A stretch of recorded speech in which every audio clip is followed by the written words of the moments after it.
All right, let's dive into the absolute chess match that's playing out in the future of banking. We're going to break down three huge moves that all happened around the same time. And trust me, they're rewriting the rules for who's going to win in the world of finance. And wow, what a day it was. This quote just perfectly captures the kind of organized chaos we're about to get into. We're looking at a superstar product changing teams, a bank that's been around for over a century making a bold bet on new tech, and a European upstart trying to take on the American market. Okay, first up, let's talk about the drama. And this is big drama surrounding one of the most visible products in all of finance, the Apple Card. It just went through a massive partner breakup and, well, a very, very quick rebound. So, to really get this, you gotta understand the backstory. You have Goldman Sachs, right? The titan of investment banking. In 2019, they launched the Apple Card, thinking this was their ticket to conquering the consumer world. The problem? Their partner was Apple, a company that is absolutely notorious for squeezing every last penny out of its vendors, leaving Goldman with just razor-thin margins. And the results? Yikes. They were not great. Goldman's consumer division reportedly lost over $1 billion. The Apple Card was basically Exhibit A in what turned out to be a very, very expensive experiment. So who steps in when Goldman steps out? Enter JPMorgan Chase. While Goldman was struggling, JPMorgan, the biggest bank in the entire country, was pretty much just waiting on the sidelines, warmed up, and basically yelling, "Put me in, coach." They already dominate the credit card world, and they see a huge opportunity where Goldman just saw a money pit. Look, this wasn't just swapping one bank for another. It was a total swap in philosophy. Goldman came in with all this prestige, trying to learn consumer banking on the hardest difficulty setting imaginable. JP Morgan, on the other hand, is bringing pure, raw scale and decades of deep, deep experience to the table. So, the big takeaway here is this. Big tech companies like Apple, they still need real banks behind the scenes to make their flashy products actually work. And JP Morgan just sent a huge message to the entire industry. When it comes to the tough, gritty world of consumer credit, deep operational experience beats a fancy brand name. Every single time. Okay, let's move to our second story. Because while that whole Apple deal was grabbing all the headlines, a much quieter and maybe even more strategic move was happening.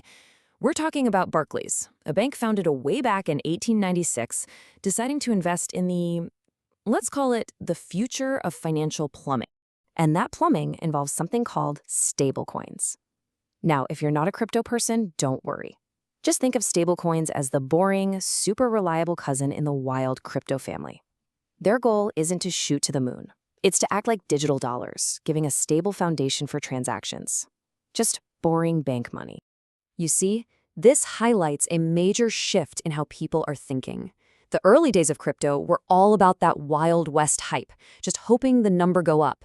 But now, serious players like Barclays are focused on the plumbing, using this tech to make things like business-to-business payments and treasury operations way faster and more efficient. This quote just nails it, doesn't it? This isn't some reckless jump into a new trend. No, this is a legacy institution making a super calculated compliance-first move. Barclays is dipping its toes in the water, but only after doing a ton of homework and, calling their lawyers. So this move really proves that stablecoins are graduating. They're going from being a speculative sideshow to becoming a core piece of our financial infrastructure. And the old guard banks? They're realizing the real long-term value isn't in the hype. It's in owning the tools, the wrenches, if you will, that build and maintain this whole new system. And finally, our third move reveals a totally different kind of threat to the US banking system, an invasion from abroad. A European fintech called bunq is making a really serious play for the American market. So what's so special about bunq? Well, it kind of comes down to this number, 38. That's not their valuation, it's not how many offices they have. That is the number of languages their banking app supports. And this isn't just some gimmick, it is their entire strategy. When you put them side by side with a typical US fintech, the difference is it's crystal clear. Most US fintechs are built for one audience, Americans. bunq was designed from day one for people who are globally mobile, who are multilingual. If they get their US banking license, they will instantly leapfrog so many American competitors on global usability. I absolutely love this analogy from the source material. It's not about having one big star player. It's about seamless teamwork across borders. It's about serving a diverse base of customers that traditional banks have pretty much ignored for years. That is bunq's entire game plan.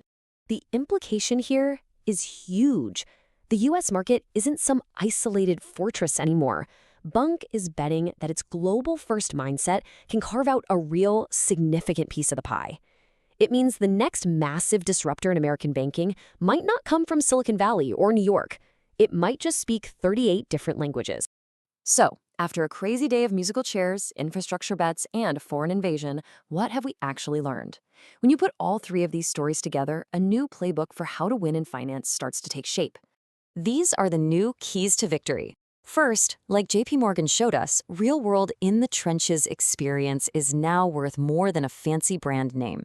Second, as Barclays is betting, controlling the underlying infrastructure, the plumbing, is a way smarter long-term play than just chasing the latest trend. And finally, as bunq is reminding us all, the next winning advantage might just come from a global perspective that sees customers everyone else is missing.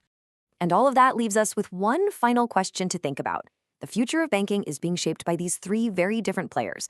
You've got the established titan with all its scale, the savvy plumber who's building the systems of tomorrow, and the nimble translator who can speak to a global audience. The only question is, which one are you betting on to win?